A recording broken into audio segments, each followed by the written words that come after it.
सर्वधर्मस्वरूपिणे अवतार वरिष्ठाय रामकृष्णाय ते नमः। यथाग्ने दाहिका शक्ति रामकृष्णे स्थिता धिया सर्वविद्या स्वरूपान्तां शारदां प्रणमाम्यहम्। परतत्ते सदा लीनो रामकृष्ण समाज्ञयां यो धर्म स्थापनरतो वीरेशं तं नमाम्यहम्। कालिन्दी फुल्लकमले माधवेन क्रीडारत ब्रह्मानंद नमस्तुभ्यं सद्गुरो लोकनायकं योगानंद प्रेमानंद सान्निध्यै च पार्षदहं रामकृष्ण गतप्राणा सर्वांस्तां प्रणमाम्यहं। सर्वांस्तां प्रणमाम्यहं। सर्वांस्तां प्रणमाम्यहं। सर्वे भवन्तु सुखिनः, सर्वे सन्तु निरामयाः, सर्वे भद्राणि पश्यन्तु मा कश्चित् दुःखमाप्नुयात्। ओम शांति शांति शांति। हरि ओम। এখন আমরা শ্রী শ্রী রামকৃষ্ণ লীলা প্রসঙ্গ থেকে পাঠ এবং আলোচনা করব। যেমন আমরা প্রতি বুধবারেই এই রকম করে ধারাবাহিকভাবে গ্রন্থের ক্রম অনুসারেই আমরা সেইভাবে আলোচনা করছি। অর্থাৎ আমরা এখন এই বিশাল গ্রন্থের লীলা প্রসঙ্গের অন্তিম ভাগ, পঞ্চম ভাগ, অর্থাৎ শ্রী শ্রী রামকৃষ্ণ লীলা প্রসঙ্গের তার অন্তিম ভাগের নাম হলো ঠাকুরের দিব্য ভাব ও নরেন্দ্রনাথ।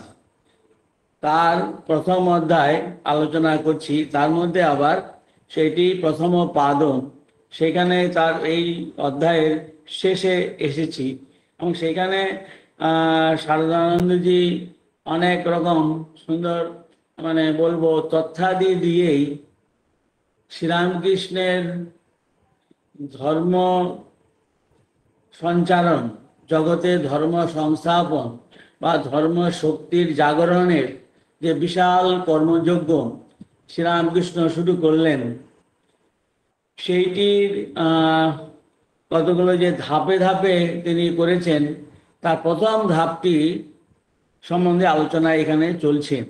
সেটি হলো যে তার ধর্ম প্রচার বা তার যে ভাবাদর্শ, তা তিনি যে সমস্ত অদ্ভুত সব উপলব্ধি তার হয়েছিল, সেই আধ্যাত্মিক উপলব্ধি সমূহ, সেগুলো যখন প্রথম এই ব্রাহ্ম সমাজের ভক্তদের কাছে তিনি সেগুলো উপস্থাপন করলেন, তাদের উপর কিরকম প্রভাব বিস্তার তিনি করতে পেরেছিলেন, সেইটি এখানে আলোচনার বিষয়বস্তু।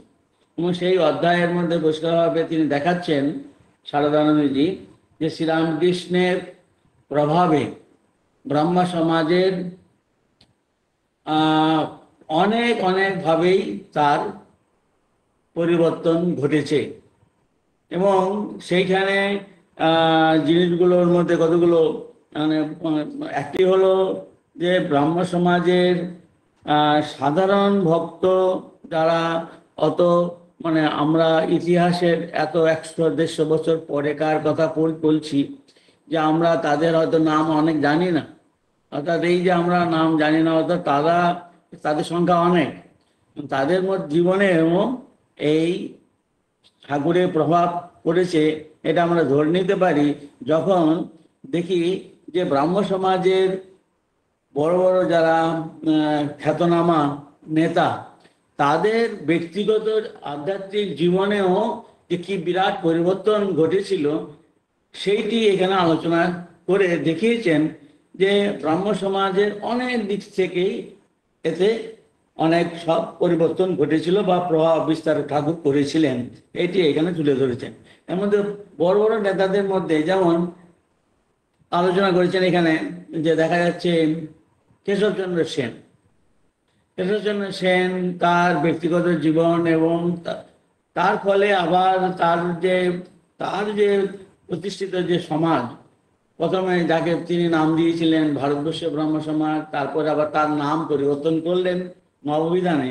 এই নাম পরিবর্তনের মধ্যেই শ্রীরামকৃষ্ণের প্রভাব লক্ষিত হয়েছে, এটি আলোচনার মধ্যে আমরা দেখেছি।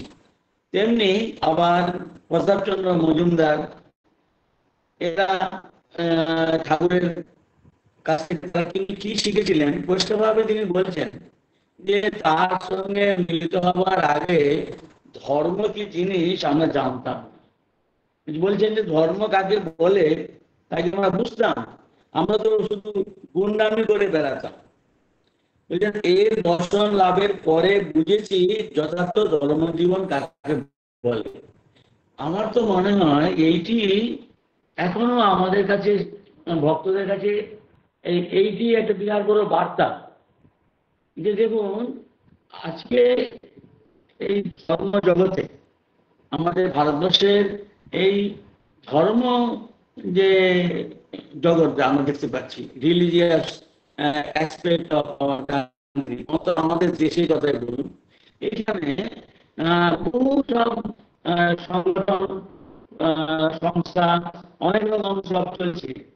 এখানে শ্রীরামকৃষ্ণের যে ধর্মের আধ্যাত্মিকতা, যে ভাবাদর্শের যে মূল কথা, যে এখানে জীবন নিয়ে, সমগ্র জীবনকে নিয়েই শ্রীরামকৃষ্ণের জীবনকে উদ্দেশ্য করেই শ্রীরামকৃষ্ণের ধর্ম বা আধ্যাত্মিকতার ভাবাদর্শ তিনি আমাদের সামনে রেখেছেন। অর্থাৎ তার শ্রীরামকৃষ্ণের প্রবর্তিত ধর্ম আমাদের প্রত্যেকের সমগ্র জীবনকেই সম্বোধন করে, সমগ্র জীবনকেই মানে আমাদের জন্ম থেকে মৃত্যু পর্যন্ত সমস্ত জীবনটাকেই পরিব্যাপ্ত করেই তার জীবনের সমস্ত তার উপরেই প্রভাব বিস্তার করতে সক্ষম। এখানে জীবন তৈরি করার কথা হচ্ছে, শুধুমাত্র কতগুলো বিশ্বাসের কথা বলা হচ্ছে না, বা কতগুলো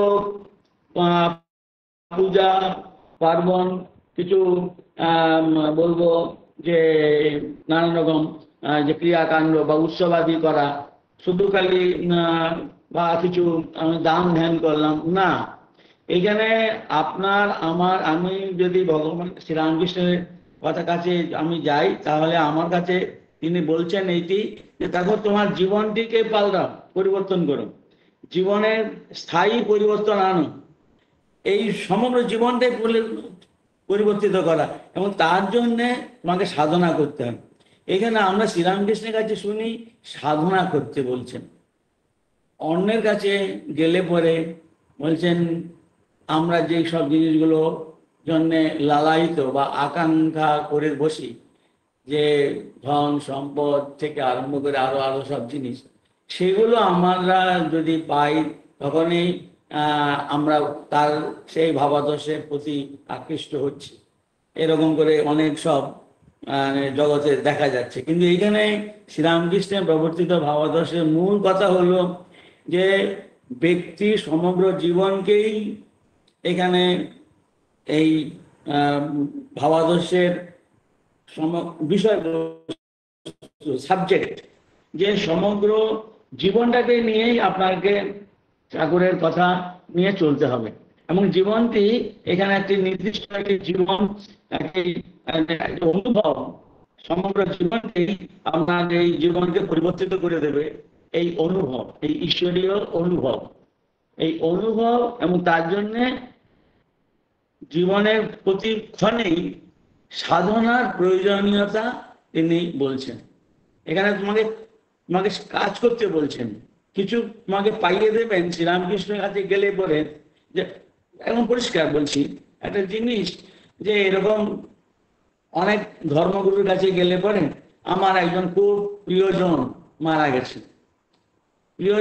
গেছেন, এবং তার কাছে আমরা অনেকের কাছে, অনেক ধর্মগুরুর কাছে যাই, তারা অনেক রকম বলবো টুকটাক, তারপর আবার নানান রকমের এই তন্ত্রের সাধনা আরো অনেক কিছু তারা শেখান, পূজা অর্চা করেন, এবং যাতে যিনি মৃত ব্যক্তি তিনি আবার আমার কাছে দর্শন, আমি তাকে দেখতে পারি বা তিনি আমার কাছে আসতে পারেন। আমরা মৃত ব্যক্তির কাছে, এবং মৃত ব্যক্তি মারা গেছেন এবং তাকে আমি পাবো এই আশা করেই অনেক ধর্মের কাছে, গুরুর কাছে যাই এবং তারা সেই প্রতিশ্রুতি দেওয়ার জন্য চেষ্টা করেন। কিন্তু এইখানে দেখা যাচ্ছে শ্রীরামকৃষ্ণের কাছে এরকম অনেকেই গেছেন যাদের প্রিয় প্রিয় আত্মীয় স্বজন মারা গেছেন বা কোনো প্রিয় জিনিস তারা হারিয়েছেন।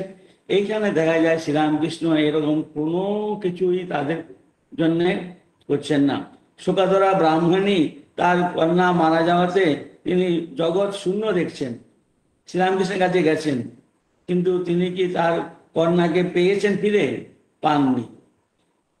এই যে জগতের অনিত্যতা, এইটিকে তিনি পরিবর্তিত করতে শ্রীরামকৃষ্ণ করতে চাননি এবং করতেও পারতেন না।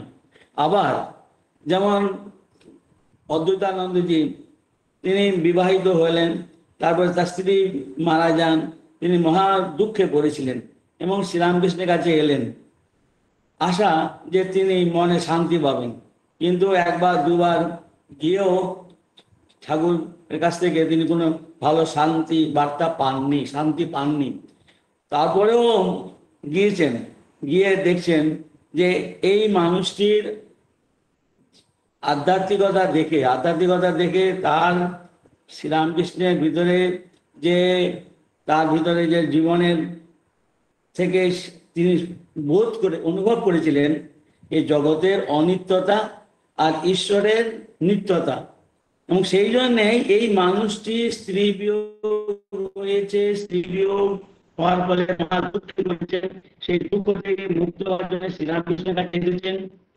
কিন্তু দেখা যাচ্ছে এই মানুষটি বিরাট পরিবর্তন, মানে তিনি এই তার থেকে জীবনের তিনি সমস্ত কিছু ত্যাগ করতে প্রস্তুত হলেন, অর্থাৎ সন্ন্যাসী হয়ে গেলেন এবং ভগবান এই নিত্য বস্তু তাকে লাভ করবার জন্য একবারে উন্মত্ত হয়ে গেলেন, পাগল হয়ে গেলেন এই মানুষটি।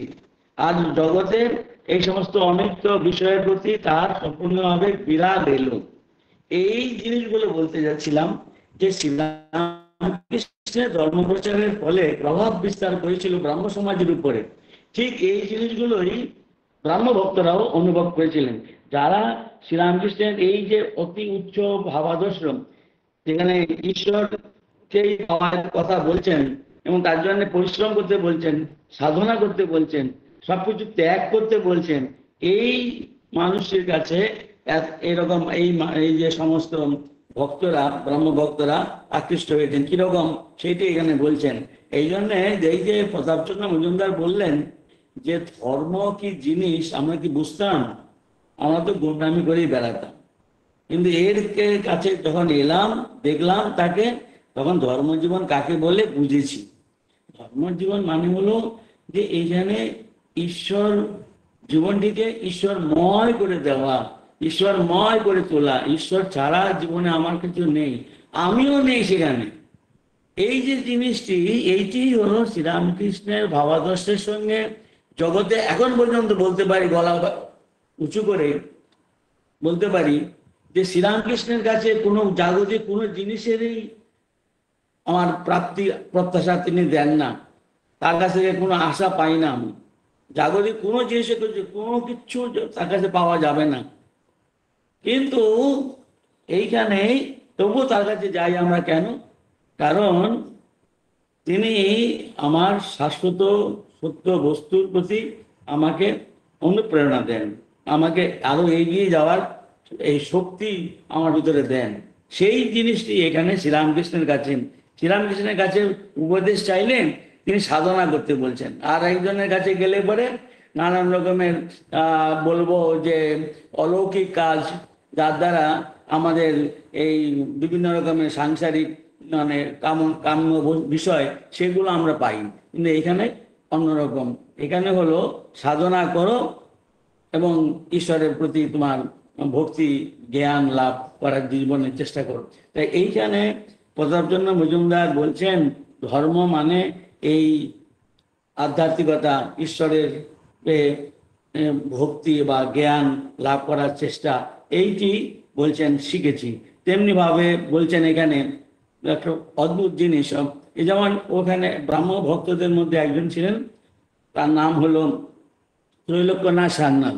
ত্রৈলোক্যনাথ সান্যাল, তারপর তিনি আবার নাম নিয়েছিলেন চিরঞ্জীব শর্মা। তিনি একজন ব্রাহ্ম সমাজের আচার্য, সুকবি, এবং তিনি অনেক সুন্দর গান রচনা করেছেন। এইখানে সেসব গানগুলো, এইখানে কিছু কিছু 5টি গানের কথা উল্লেখ করেছেন সারদানন্দ। বলছেন, নিবিড় আধারে মাতোর চমকে অরূপ রাশি, গভীর সমাধি সিন্ধু অনন্ত অপার, চিদাকাশে হলো পূর্ণ প্রেমচন্দ্রদয় রে, চিদানন্দ সিন্ধু নিরে প্রেমানন্দে লহরী, আমায় দে মা পাগল করে। এই যে গানগুলো রচনা করেছেন, এখনো সাধক যারা সন্ন্যাসী মানুষ, ভক্ত মানুষ, তারা গান, এতে তারা একটা আধ্যাত্মিকতা অনুভব করেন। এই যে গানগুলো রচনা করেছেন এই চিরঞ্জীব শর্মা বা ত্রৈলোক্যনাথ সান্যাল, তিনি ঠাকুরের ভাবগুলো পেয়েছেন, ঠাকুরের ভাবগুলো দেখেছেন ঠাকুরের জীবন থেকে, সেইগুলো নিয়েই এই সব গানগুলো রচনা করেছেন। এই এখনো সেই সমস্ত ব্রহ্মসঙ্গীত আমাদের সর্বত্র প্রচারিত হচ্ছে। যেমনি এই যে বলবো বিজয় কৃষ্ণ গোস্বামীর কথা, সম্পূর্ণ জীবনটি পাল্টে গেল, সম্পূর্ণ জীবনটি পাল্টে গেল, এবং তিনি ছিলেন অত্যন্ত সত্যনিষ্ঠ। তারপর এই যা আদর্শ বলে গ্রহণ করেছেন সেটি মনে প্রাণে গ্রহণ করেছেন সম্পূর্ণভাবে, মানে ভেতরে বাইরে সর্বতভাবে জীবনের আদর্শকে গ্রহণ করেছেন। যখন যাকে সত্য আদর্শ বলে গ্রহণ বুঝেছেন, সেটি সম্পূর্ণ সর্বতভাবে নিয়েছেন, সম্পূর্ণভাবে জীবনে গ্রহণ করেছেন। সেই জন্যেই এই মানুষটি বিজয়কৃষ্ণ গোস্বামী, তিনি অদ্বৈত বংশের মানুষ, ভক্তির বীজ তার ভিতরে রয়েছেন। তার ভিতরে তিনি যখন সংস্কৃত কলেজের অধ্যাপক পড়াশোনা করছেন, তখন সেখানে তিনি মানে তিলক চন্দন, তারপরে আবার বলবো সেখানে এই সমস্ত এই যে বাহ্য দীর্ঘ শিকাসূত্র এইগুলো ধারণ করতেন। তারপর কবচ অর্থাৎ এই যে জপের মালা বা এই সমস্ত ধারণ করতেন। এইগুলো হলো যে এই সমস্ত হলে ভক্তি ভাবের, হিন্দুদের সনাতন ধর্মে যে সমস্ত বাহ্য চিহ্ন, গেরুয়া বস্ত্র ধারণ করা, এগুলো সব ছিল। কিন্তু তারপর যখন আবার ব্রাহ্ম সমাজে এলেন, তারা নিরাকার ঈশ্বরের কথা তাদের শিক্ষা দেওয়া হচ্ছে। বিজয়কৃষ্ণ গোস্বামী সেইটিও তিনি স্বীকার করে নিলেন, এবং সেই যে বাহ্য চিহ্ন, এই যে এই সমস্ত শিখা সূত্র রাখা কবচ, এগুলো তিনি পরিত্যাগ করলেন। ব্রাহ্ম সমাজে তিনি সেখানে এই ব্রাহ্ম ভাবের দ্বারা ভাবিত ছিলেন। তারপর তিনি এই কেশব সেনের সঙ্গে তার মতবিরোধ হয়, তিনি তাকে স্বীকার করতে পারলেন না। তারপর সাধারণ ব্রাহ্ম সমাজে যোগ দিলেন। সাধারণ ব্রাহ্ম সমাজে সেখানে গিয়েও ভেতর থেকে যে অনুভব করছেন এই ইসলাম বিশ্বের সঙ্গে মেলামেশার পর থেকে, যে না, ঈশ্বর তার অনেক রূপ আছে, তার রূপের কিছুই করা যায় না। আর তাকে এই যে ভক্তি ভিতরে তার রয়েছে, সেই ভক্তি যখন আরো উদ্গত হলো, তখন এই সত্যের অনুরোধে এই ব্রাহ্ম সমাজ সাধারণ সমাজকেও ত্যাগ করলেন তিনি, এবং একেবারে সনাতন ধর্মের বৈষ্ণব ভাবাবলম্বী যে সমস্ত সাধনা এবং সিদ্ধি, সেগুলোতেই তিনি জীবনটি মানে শেষ অংশটি, জীবনের শেষ অংশটি সেভাবেই উদযাপন করলেন। এটি দেখবার মতন। তার ভিতরে কতদূর তিনি সাধনা অগ্রসর হয়েছিলেন সেই সম্বন্ধে ঠাকুর নিজেই তাকে প্রশংসা করে অনেক কথা বলেছেন। এইরকম এই কেশবচন্দ্র সেন, বিজয়কৃষ্ণ গোস্বামী, শিবনাথ শাস্ত্রীর কথা এখানে বলেছেন, তারা কিভাবে নিজেদের জীবনে জীবন পরিবর্তিত হয়েছিল সেই কথা এখানে বলছেন।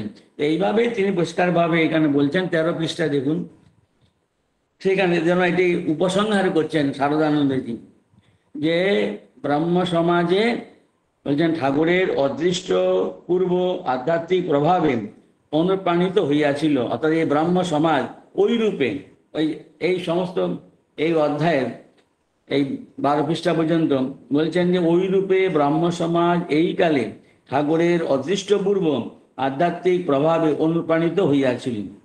তারপর বলছেন ঈশ্বরের এখন এই ব্রাহ্ম সমাজ অনুপ্রাণিত হয়েছিল, প্রভাবিত হয়েছিল, এটা বললেন। তারপর বলছেন যে এই ব্রাহ্ম সমাজের মধ্যে হলো একটি বিষয়ে সনাতন ধর্মের সঙ্গে বিরাট পার্থক্য। তারা নিজেরাই সেই এই ব্রাহ্ম সমাজের যিনি প্রতিষ্ঠাতা ব্রাহ্মণ রায়, তার থেকেই তিনি শুরু করলেন যে ঈশ্বর বা ব্রহ্ম তিনি নিরাকার এবং সগুণ, এবং সেইটি এইখানকার সিদ্ধান্ত বলে এই ব্রাহ্ম সমাজে স্বীকৃত। অন্য ঈশ্বরের অন্য রূপের কথা, অন্য ভাবের কথা বলা হয় না, তারা সেটি স্বীকার করেন না। তাই এইখানে এই এইটি মানে সাধারণ সনাতন ধর্ম থেকে এটি আলাদা। ঠাকুর এইটি মানে দেখেছেন, দেখেই এই যে তারা এই নিরাকার ব্রহ্মের উপরে ধ্যান, সেটিও ঠাকুর লক্ষ্য করলেন। লক্ষ্য করে তিনি এই ব্রাহ্ম সমাজের উপর প্রভাব বিস্তার করেছেন। তার সেই দিক থেকে কোনো রকম তিনি কার্পণ্য করেন, অর্থাৎ তার তার মানে এটি যে এর দ্বারাই যে ঈশ্বর লাভ হয় সেইটি তিনি পরিষ্কারভাবে স্বীকার করেছেন, বলেছেন, প্রশংসা করেছেন। কিন্তু এর ভিতরে যে বলবো কমতি আছে বা একটু বলবো উদারতার অভাব আছে, সেটিও কিন্তু তিনি উল্লেখ করে গেছেন, বলে গেছেন। তার প্রতিও দৃষ্টি নিক্ষেপ করেছেন। এই বলছেন যে তারা যে ঈশ্বরের নিরাকার স্বরূপের উপাসনার কথা বলছেন, সেইটার উদ্দেশ্য করেই ঠাকুর বলছেন হ্যাঁ, এটা কিন্তু নিরাকার ভাব। কিরকম? কাঁচা নিরাকার ভাব। কাঁচা নিরাকার ভাব, এই যে জিনিসটি, অর্থাৎ এই নিরাকার, হিন্দুরা, সনাতন হিন্দুরা ঈশ্বরকে নিরাকারও বলেন, আবার সাকারও বলেন। কিন্তু শুধুমাত্র নিরাকার বলে যে বলা, এইটি হলো ব্রাহ্মদের মত। এবং এইটিতে সকলকে নিরাকারের ধ্যান করতে বলাটা এইটি সম্ভব নয়, সকলের পক্ষে সম্ভব নয়, সহজ নয়। সেই জন্যেই ঠাকুর এই জিনিসটি তাদের কাছে মানে ধরিয়ে দিলেন যে হ্যাঁ, নিরাকার ভাব আমি অস্বীকার করছি না, কিন্তু কিন্তু এটি সকলের পক্ষে মানে সহজ হবে না। সেই জন্যে বললেন যে কাঁচা নিরাকার ভাব। তাহলে কাঁচা নিরাকার ভাব মানে এইটার সঙ্গে একটুখানি মানে লক্ষ্য করার বিষয়। কাঁচা নিরাকার ভাব বললেন, তার মানে কি তাহলে পাকা নিরাকার ভাব আছে?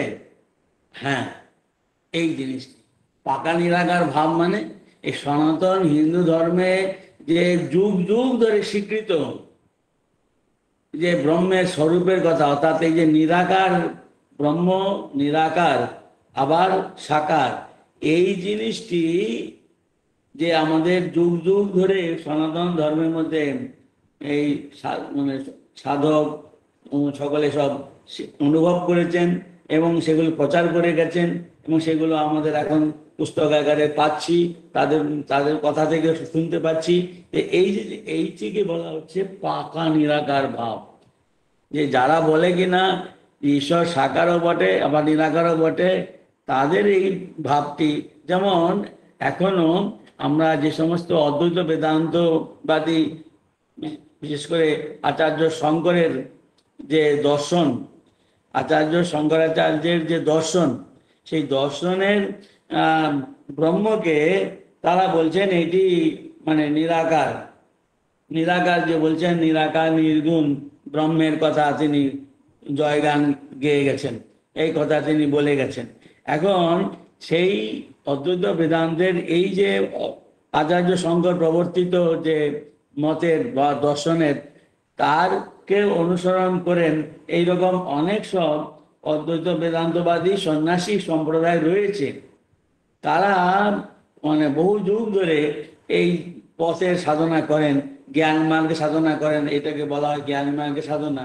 এবং সেইটি অত্যন্ত সুদৃঢ়ভাবে সুপ্রতিষ্ঠিত আছে দার্শনিকভাবে এবং সাধনার দ্বারা, অর্থাৎ বহু সাধকের সাধনার দ্বারা এটি দৃঢ়ভাবে প্রতিষ্ঠিত, দৃঢ়ভাবে প্রতিষ্ঠিত, এবং দার্শনিক বিচারেও এটি সুপ্রতিষ্ঠিত করেছেন আচার্য শঙ্কর। ওইটিকেই আমাদের ধারণা যে ঠাকুর পাকা নিরাকার ভাব বলে নির্দেশ করে থাকবেন। এখন এরপরে ঠাকুর যে জিনিসটা আরো বলছেন যে না, এই কাঁচা নিরাকার ভাব হতে পারে ব্রাহ্ম সমাজ বা ব্রাহ্ম সমাজের ভাবাদর্শ, ব্রাহ্ম সমাজের ভাবাদর্শ অনুযায়ী যদি কেউ সাধনা করেন, তার দ্বারাও একজন ঈশ্বর লাভে সমর্থ হন, অর্থাৎ ঈশ্বর লাভ করতে পারেন। এইখানেই শ্রীরামকৃষ্ণ পরিষ্কারভাবে, দেখুন আমি পড়ছি 13 পৃষ্ঠার শেষে, পৃষ্ঠার শেষ ভাগে যে প্যারাগ্রাফ, সেইখানে দেখুন ওখানে আছে পরিষ্কার বলছেন যে যথার্থ বিশ্বাসের সহিত ওইভাবে উপাসনা করিলে সাধক ঈশ্বর লাভে সমর্থ হয়েন, এ কথা তাহার মুখে আমরা বারংবার শ্রবণ করিয়াছি। এই হলো ঠাকুরের উদার ভাব। ঠাকুর সর্বমত পথকে স্বীকার করেছেন, মানে কি, যত মত তত পথ কথাটার অর্থ কি? কথায় কথায় সবকিছুতেই মানে বলে যে এই সবকিছু স্বীকার করে নেওয়া, এটা কি উদ্দেশ্য? মানে এই যে ঠাকুরের কথাটা আমরা বলি, অনেকে অনেক রকম ভাবে এটাকে নেন, নিতে গিয়ে বলেন যে ওর কিছু মানেই হয় না, এবং সেটা নিয়ে আর ওরা ভাবনা চিন্তা করতে যান না। বলে যে এই আবার হতে পারে নাকি, যত মত তত পথ, যা কিছু বলবে তাই মানে মেনে নেওয়া, এটা কি করে হয়? তা এই জিনিসটি আমি বলবো না, হিন্দুদের মধ্যেই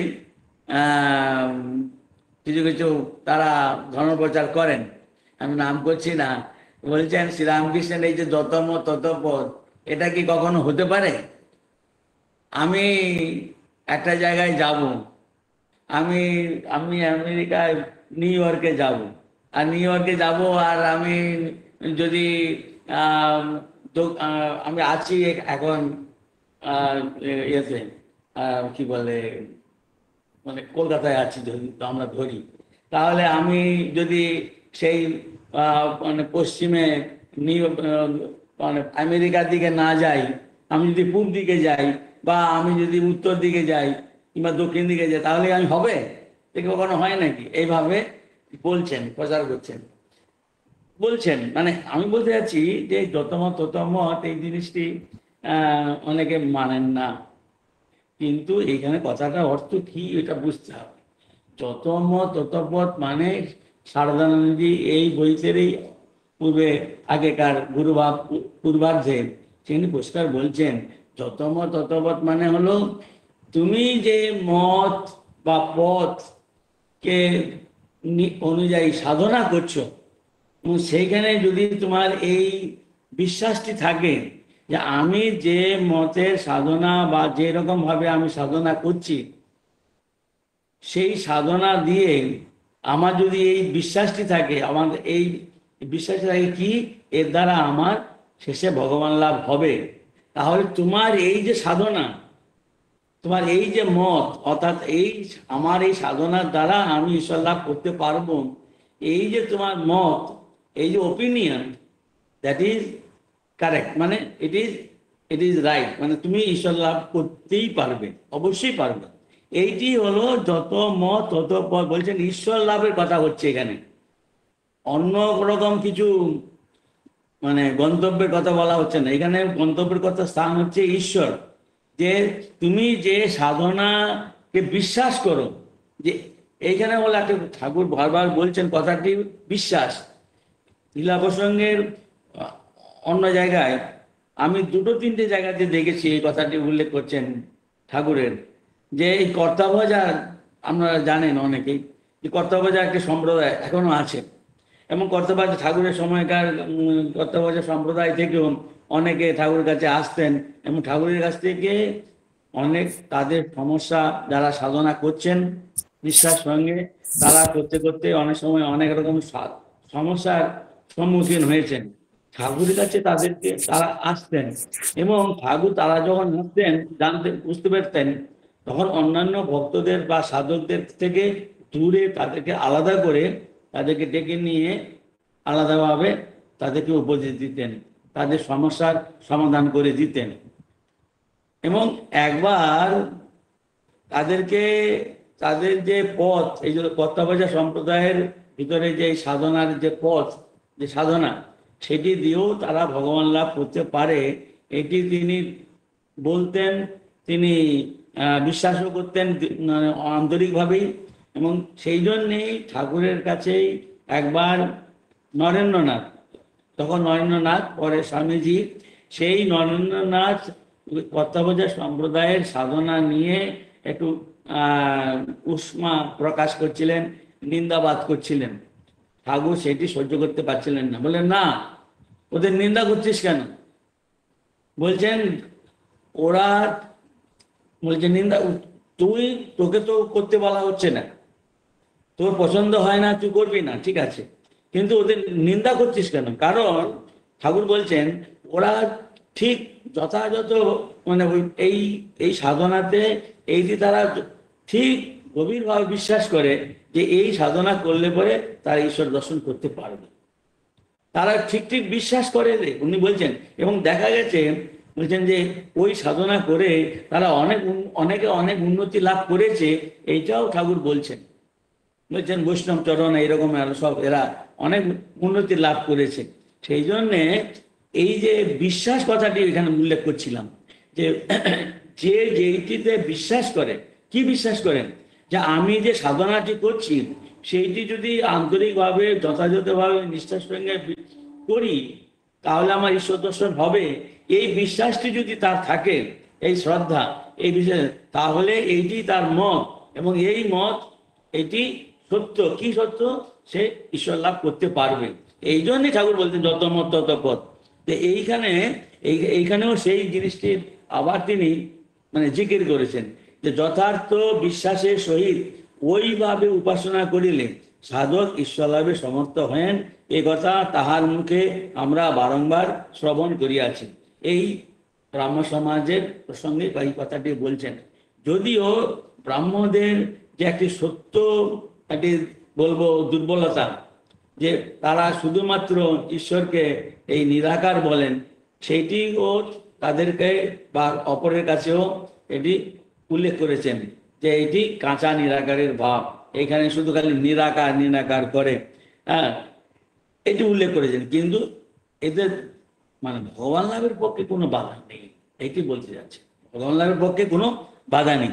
তারপর আবার, কারণ এই যে তিনি বারবার ঠাকুরের মুখ থেকে শারদানন্দজি বলছেন, আমরা বারবার শুনেছি, শুধু তাই নয়, যখন এই ব্রাহ্ম সমাজে ভক্তরা ঠাকুরের সঙ্গেও, ঠাকুরও তাদের সঙ্গে কীর্তন করতেন, সেই কীর্তন করে শেষে ঠাকুর মানে কীর্তনের পরে এখনো অনেক বৈষ্ণব সম্প্রদায় অনেক জায়গাতে কীর্তন হয়, তাদের অনেক সব দেব দেবীর বিভিন্ন সব সাধকদের বা সিদ্ধ পুরুষদের জয় দেওয়া হয়, জয়ধ্বনি করা হয়।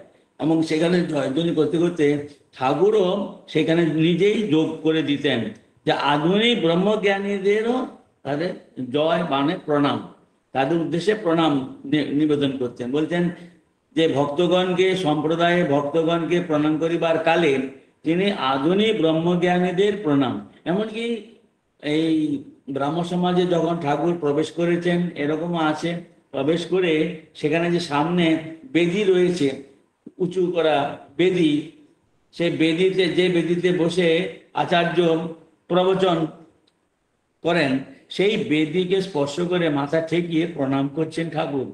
সেখানে কোনো দেবদেবী মূর্তি নেই, ঠাকুর সেই বেদিকে প্রণাম করছেন।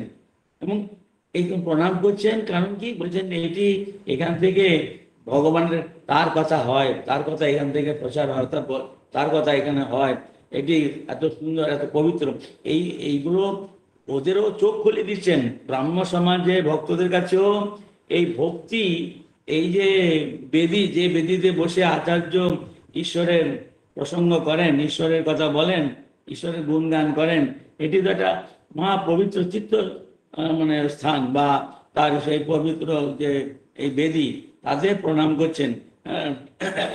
যেটি ব্রাহ্ম সমাজে সবে নাম লিখিয়েছিলেন, নরেন্দ্রনাথ, এবং এই জিনিসটি দেখেছেন যে স্বামী ঠাকুর বেদিতে গিয়ে প্রণাম করছেন মাথা ঠেকিয়ে। এটি তিনি বলছেন এই আবার কি জিনিস, এ আবার কেন করেন? বলছেন না রে, এইখান থেকে ভগবানের কথা বলা হয়, তো সেই জন্য এটিকে উনি প্রণাম করছেন। মানে এই এই বেদিকে দেখেই ভগবানের কথা মনে পড়ে, অর্থাৎ ভগবানকে যেন প্রণাম করছি, এইটা এখানে বলছেন, ভগবানকে প্রণাম করছি এই কথা বলছেন।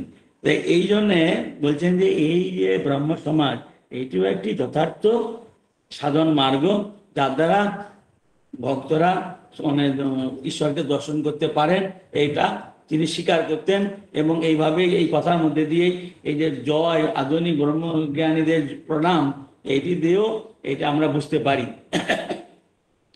তা এই ব্রাহ্ম সমাজে এখানে বলছেন পরিষ্কারভাবে, এখানে বলছেন উহাতে বোঝা যায় ভগবত ইচ্ছায় ঈশ্বর লাভের জন্য জগতে প্রচারিত অন্য সকল মত বা পথের ন্যায় ব্রাহ্ম ধর্মকেও তিনি এক পথ বলিয়া সত্য সত্য বিশ্বাস করিতেন। তারপরেই দুটো জিনিস এখানে উল্লেখ করা হয়েছে।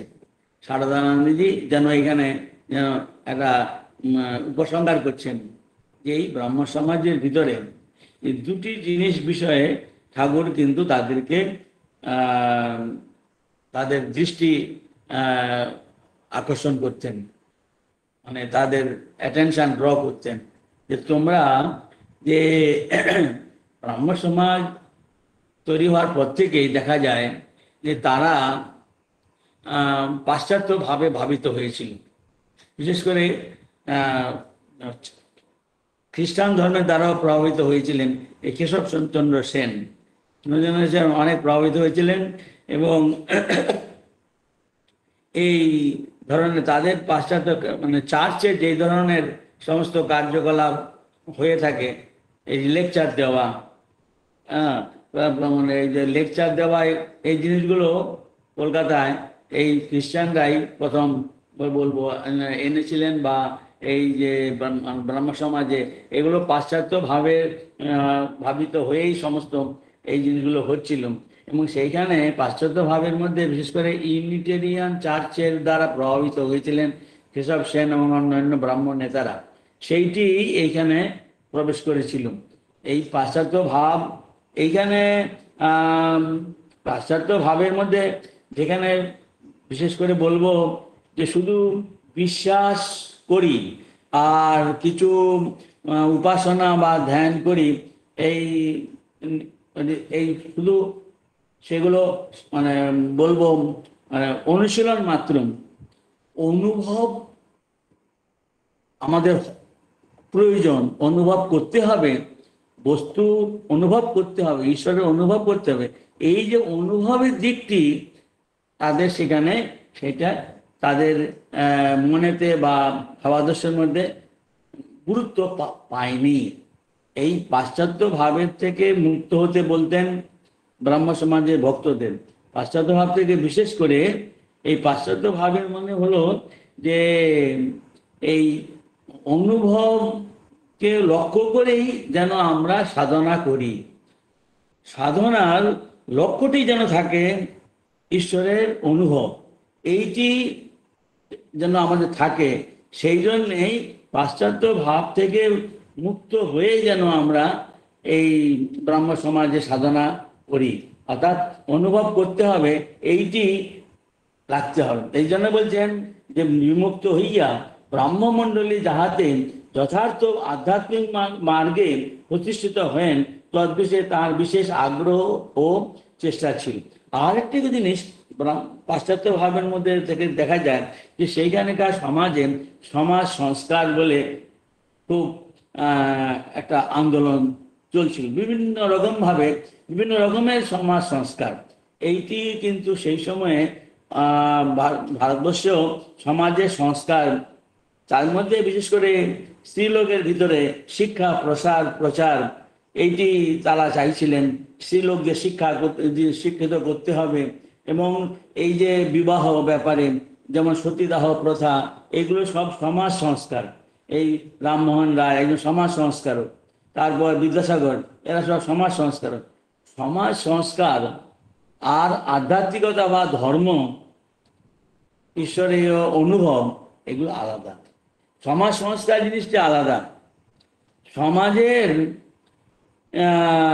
যে সমস্ত বলবো, যেমন সমাজের ভিতরে একটি হলো রাজনীতি, যে রাজনীতি এখানে সে গণতন্ত্র থাকবে না রাজতন্ত্র থাকবে, সেই এটা সমাজের মানুষের একটা জীবনের একটা অঙ্গ। রাজনীতি, খেলাধুলো, কিংবা বলুন বিজ্ঞান, সাহিত্য, এগুলো সব এক একটা জীবনের অঙ্গ। কিন্তু সমাজ সংস্কার, সমাজ সমাজ সোসাইটি, এটা একটা বিশাল সোশিওলজি, একটা সাবজেক্ট। সোশিওলজি একটা সাবজেক্ট, সেটা কিন্তু বলবো স্পিরিচুয়ালিটি নয়। স্পিরিচুয়ালিটি ঈশ্বর আর ঈশ্বরেরকে অনুভব করাটাই হলো এখানকার আধ্যাত্মিকতা। কিন্তু সমাজে অনেক কিছু সংস্কার দরকার আছে, সেটা কেউ অস্বীকার করছে না। কিন্তু সমাজ সংস্কার আর এই যে এইগুলো এখানে বলছেন, সমাজ সংস্কার প্রভৃতি অন্যান্য সব কার্য সকল প্রশংসনীয়। শরৎমাস বলছেন এইগুলো প্রশংসার পাওয়ার যোগ্য বস্তু, ঠিকই, অবশ্য কর্তব্যও বলছেন। ও অবশ্য কর্তব্য হইলেও ওই সকল কার্য যাহাতে তাহাদিগে সমাজে মনুষ্য জীবনের একমাত্র উদ্দেশ্য বলিয়া পরিগণিত হইয়া ঈশ্বর লাভের জন্য সাধন ভজনাদি হেয় বলিয়া বিবেচিত না হয়, তদ্বিষয়ে তিনি তাহাদিগকে বিশেষভাবে সতর্ক করিতেন। অর্থাৎ ব্রহ্ম সমাজে জিনিসটি কিন্তু বলবো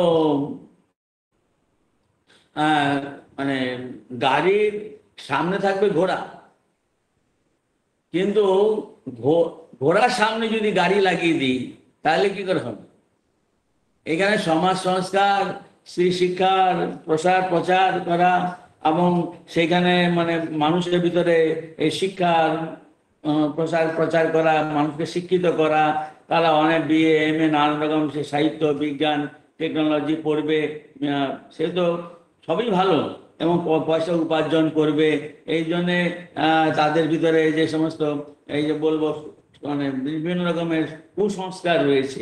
যে না, যে দেখো মানে আগেকার দিনে যেরকম মানে যে এই সমস্ত এই যে ট্রেনে চলা, গঙ্গা পার হয়ে যাওয়া, গঙ্গা পার হলেই এই সব মহা মানে পাপ করে ফেললাম, বা সমুদ্রের ওপারে যাওয়া, এইসব অনেক রকমের সব কুসংস্কার, অনেক কিছু চিন্তা ভাবনা, ঠিকই, এগুলো দূর হওয়া উচিত। এগুলো সব ভুল, এগুলো সব ঠিক, কিন্তু এইগুলো জীবনের উদ্দেশ্য নয়। এবং জীবনের উদ্দেশ্য নয়, এবং সেই জীবনের উদ্দেশ্য হলো ভগবানকে লাভ করা। এই ব্রাহ্ম সমাজের মধ্যে ঠাকুর লক্ষ্য করেছিলেন যে এই সমাজ সংস্কারটাই তারা নিজেদের জীবনের বড় উদ্দেশ্য বলে গ্রহণ করেছে, এবং ভগবান লাভ এটা গৌণ, এবং এটি হলে হবে, পরে হবে, এখন নয়। আগে মানুষের এরকম ইয়ে করতে হবে, তাদের উপকার করতে হবে, তাদেরকে আরো বোঝাতে হবে। এই যে যেমন হিন্দু ধর্মের সম্বন্ধে তাদের যা ধারণা ছিল, সনাতন হিন্দু ধর্ম বলে এটি ভালো, কিন্তু এর মধ্যেও কিছু সংস্কার মানে কিছু কিছু বাদ দিতে হবে। যে এই যে ওরা প্রতিমা পূজা করে, এটা তো ভুল। এই জিনিসটি তারা বলছেন যে এটা এটা একটা সংস্কার, মানে ধর্মের মধ্যে সংস্কার করতে হবে। এই সংস্কার করে তারা এই ধর্মকে প্রতিষ্ঠা করলেন, অর্থাৎ ব্রহ্ম ধর্মকে প্রতিষ্ঠা করলেন, ধর্মকে প্রচার করতে শুরু করলেন। তাই এই জন্য বলছেন এই প্রতিমা পূজা গুরুকরণ করা, গুরুর কাছে যাওয়া, গুরুর কাছে মন্ত্র নেওয়া, জপ করা, ধ্যান করা, এই যে আজকে আমরা দেখতে পাই, এইটি তারা স্বীকার করেনি। ঈশ্বরের অবতার হয় বলে এইগুলো সব কুসংস্কার, এগুলো ভুল। এই যে ধরনের নানান রকম পূজা অর্চা, এই শ্রাদ্ধ তর্পণ করা, এগুলো সব, এগুলো কিছু মানে হয়, অর্থ হয় না, এগুলো কিছু নয়। তো এই যে জিনিসগুলো, এগুলো সংস্কার করা, তো এই সংস্কার করাটাই জীবনের উদ্দেশ্য হতে পারে। শ্রীরামকৃষ্ণ বলছেন জীবনের উদ্দেশ্য, কারণ তিনি নিজে ঈশ্বরকে দর্শন করেছেন। যে মানুষ ঈশ্বর দর্শন করেনি সে কি করে বলবে ঈশ্বর দর্শনের কথা, আর সে কি করে বলবে আবার ওইটাই আবার এই জীবনের উদ্দেশ্য।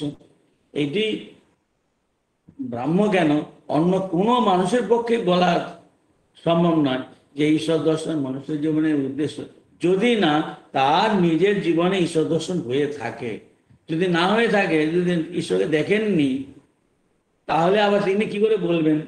ওই বই পড়ে বা ওই বলবো বই পড়ে বা শুনে এই জিনিসটি জীবনের উদ্দেশ্য বলে নিজেকেও গ্রহণ করতে অনেক বলবো অনেক বাধা বা অনেক কষ্ট আছে, অনেক মানে মানে এটি হবে কিনা সন্দেহ। কিন্তু শ্রীরামকৃষ্ণ নিজে দর্শন করেছেন বলেই তিনি নিজে আন্তরিকভাবে বিশ্বাস করেন যে আমার জীবনের উদ্দেশ্য কিন্তু একটাই, সেটা ঈশ্বর দর্শন।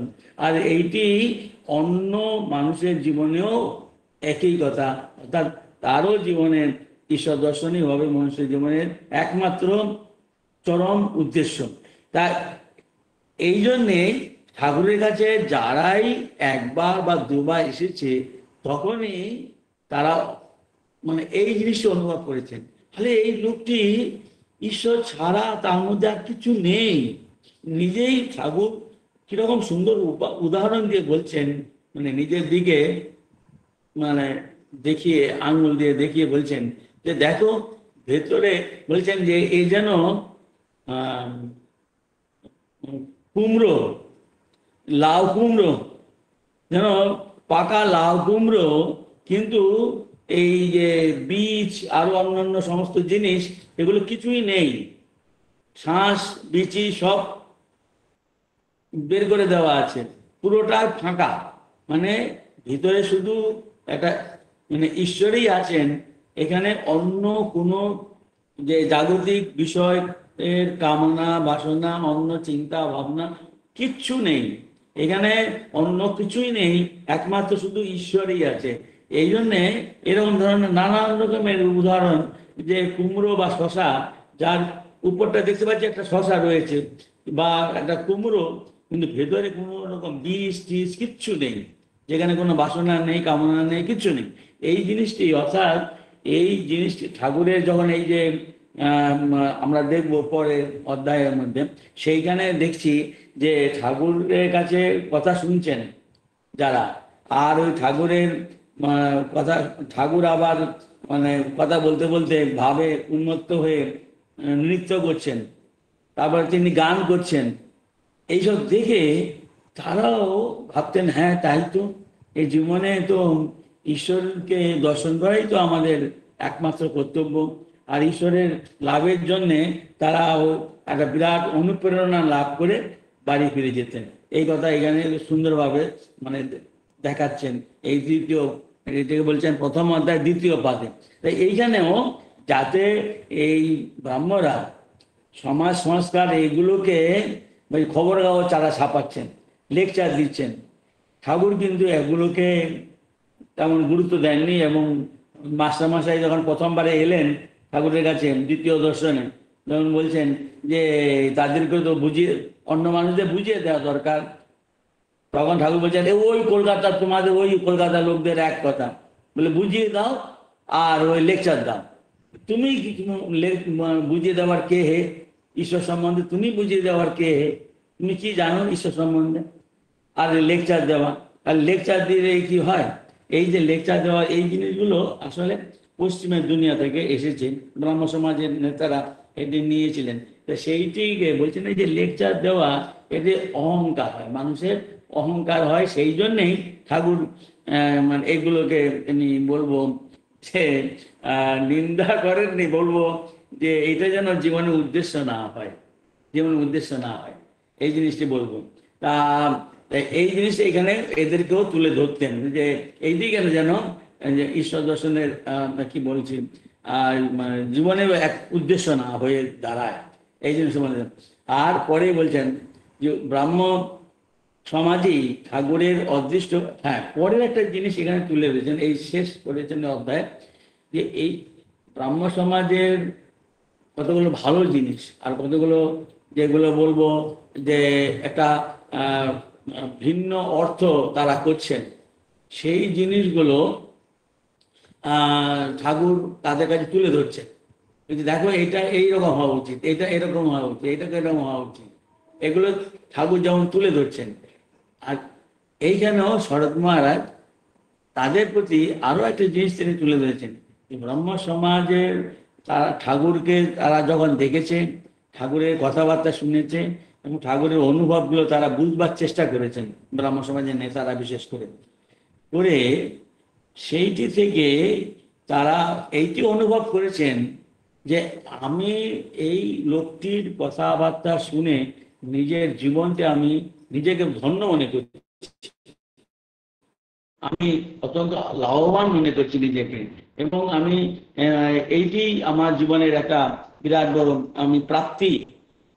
এই যে এত গভীরভাবে অনুভব করেছেন যে এরা তখন পরে ঠিক পরেই অন্য মানুষও যাতে এর দ্বারা উপকৃত হয়, তারা নিজেরা যেমন ভাবে নিজেদের জীবন ধন্য করেছেন, ঠাকুরের কাছে এসে ঠাকুরের কথা শুনে ঠাকুরকে দেখে তারা যে নিজেরা এই ধন্য হয়ে গেছেন, তারা যে উপকারটি পেয়েছেন সেইটি অপরকে ভাগ করে দেওয়ার জন্যে এই জিনিসগুলোকে এরা আবার বিভিন্ন পত্র পত্রিকায় ছাপাচ্ছেন, অর্থাৎ শ্রীরামকৃষ্ণকে প্রচার করছেন।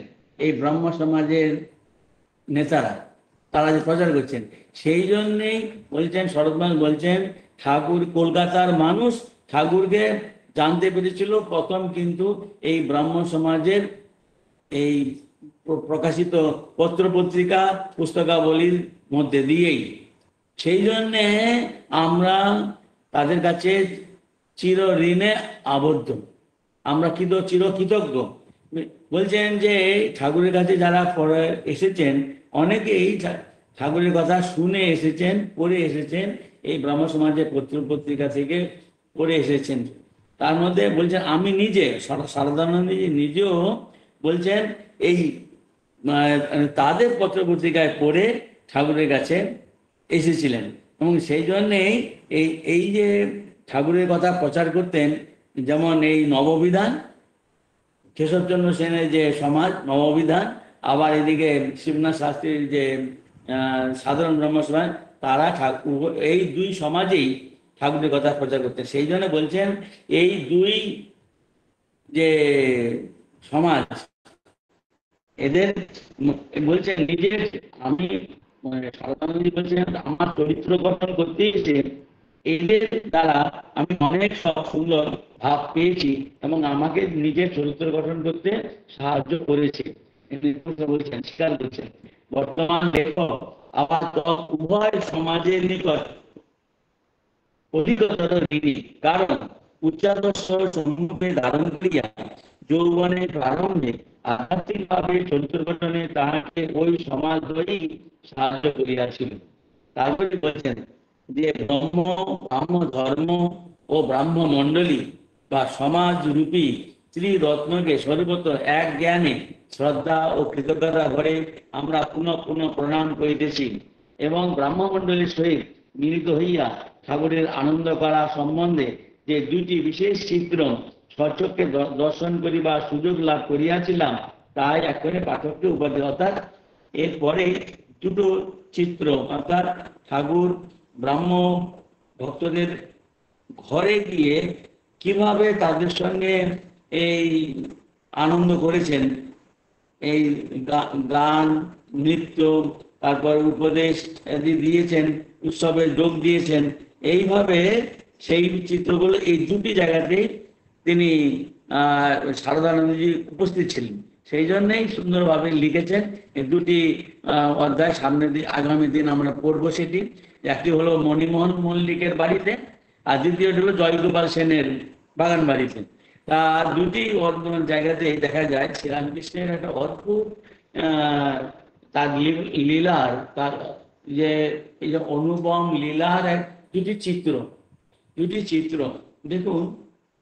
আগেকার পূর্ব অবতার পুরুষদের যে লীলা, অপূর্ব লীলা তাদের, যেমন রামচন্দ্রের অপূর্ব লীলা কিরকম, মানে একটা রামায়ণ এই বিশাল যে ধর্মগ্রন্থ বা তার যে লীলা কাহিনী লিপিবদ্ধ হয়েছে, বিচিত্র লীলা কাহিনী, এই সমস্ত দেখে আমরা কতভাবেই অনুপ্রেরণা লাভ করি। কৃষ্ণের জীবনেও দেখুন, ভাগবত কি অদ্ভুত সব লীলার চিত্র।